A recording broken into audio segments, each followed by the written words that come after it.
Okay, in today's lesson, we're going to be putting some things together we've done so far this past week. So we've already kind of learned about dimensional analysis. We've already learned about the concept of what a mole is. And the last lesson we did was over molar mass. So we're going to combine all these things. And really, what this document is here, what this thing is, this is essentially kind of a map that's going to allow us to convert these moles, these grams, these atoms or molecules, all these things. So this is what I'm going to call just kind of the mole map. Notice, so like if I'm going from like mass and I'm going from mass to moles, let me make sure this is on the pen. Okay. If I'm going from mass to moles, I need to use its molar mass, and so that's what we just did. Or vice versa, if I'm going from moles to grams, same thing. The conversion factor I use is molar mass, and so that's basically using the periodic table, looking at the mass of the elements, and that's how many grams they weigh for every mole. And so that's basically the conversion factor you would use for that type of conversion. Notice if I'm going from moles to atoms, or molecules to moles, I need to use Avogadro's number. And that was this business here, the 6.02 times 10 to the 23rd. Don't pay attention. 6.022. 6.02 times 10 to the 23rd is sufficient. And the other thing I need to draw your attention to, notice atoms, molecules to mass, or vice versa, there is no conversion, okay? You cannot convert from mass to atoms. You cannot convert from atoms to mass. There is no direct relationship. You must go through this intermediate step, the mole. So if you're going from atoms to mass, you go to moles first, then moles to mass, or vice versa. You're going to go this way and then this way, all right? So two-step problems. And so what I'm going to do here, I'm just going to do a few examples, show you kind of how these calculations work. I'm going to set you loose and give you guys some time to practice. So this first one, let's say I want to calculate the number of moles of water present in 75.83 grams.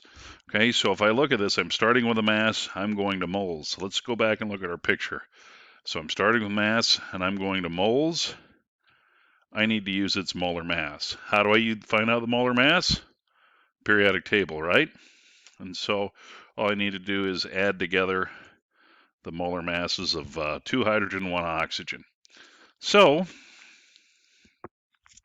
going to start out with what I know, like I always do. 75.83 grams of water. Okay. Since I'm doing molar mass, the mass has to go on bottom, the moles go on top. It's always going to be 1 mole. Okay, so 1 mole of water weighs, and if I add them up, should be 18.02 because there are 2 hydrogens each at 1.01. There's 1 oxygen at 16. I sum them. That's the molar mass. Grams cancel. I'm left with moles, so I'm ready to solve. 75.83 divided by 18.02. My answer is going to have 4 sig figs. 4.208. The unit is moles. The label is water. Okay? That's it. It's that easy. Okay, the next one, I have 0.883 moles of oxygen. I want to know how many molecules I have. So I'm going from this time from moles to molecules. Let's go back and look at our map. So we're going from moles to molecules, which is over here. We need Avogadro's number. All right. So, and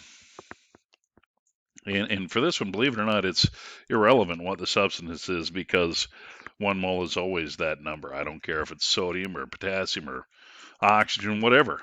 Okay, carbon dioxide. So I'm going to start off with what I know.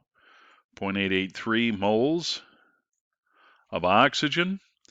And so now I need the molar mass, or not the molar mass, the Avogadro's relationship. So moles need to go on the bottom. It's always 1 mole. And then the number of molecules that is 6.02 times 10 to the 23rd. That's a number you guys should remember. We're going to use it extensively, this unit. And that's not atoms, that's going to be molecules.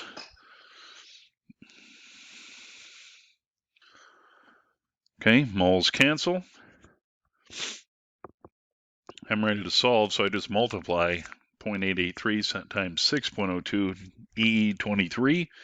Should have 3 sig figs in my answer. 5.32 times 10 to the 23rd molecules of oxygen. Okay, one more and I'm going to set you loose. I'm going this time from atoms to mass, which is going to be grams. So let's go back and look at our map.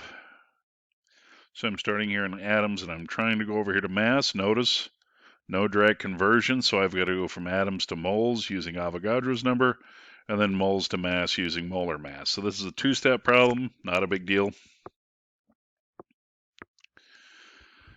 So as before, we're going to start with what we know. 3.45 times 10 to the 24th atoms of sodium. First thing I need to do is make that moles. Moles go on top. It's always 1 mole. 1 mole of sodium, 6.02 times 10 to the 23rd atoms. Atoms cancel. I now know moles. Now that I know moles, I can do the molar mass. Okay, and once again, it's always 1 mole. 1 mole of sodium weighs 22.99 grams of sodium. Moles cancel. I grab my magic box, 3.45 EE24 times 22.99 divided by 6.02 EE23 with 3 sig figs. Should be 132 grams of sodium. Okay, I'm going to give you a few practice problems you guys attempt, and then I'll give you the solutions tomorrow.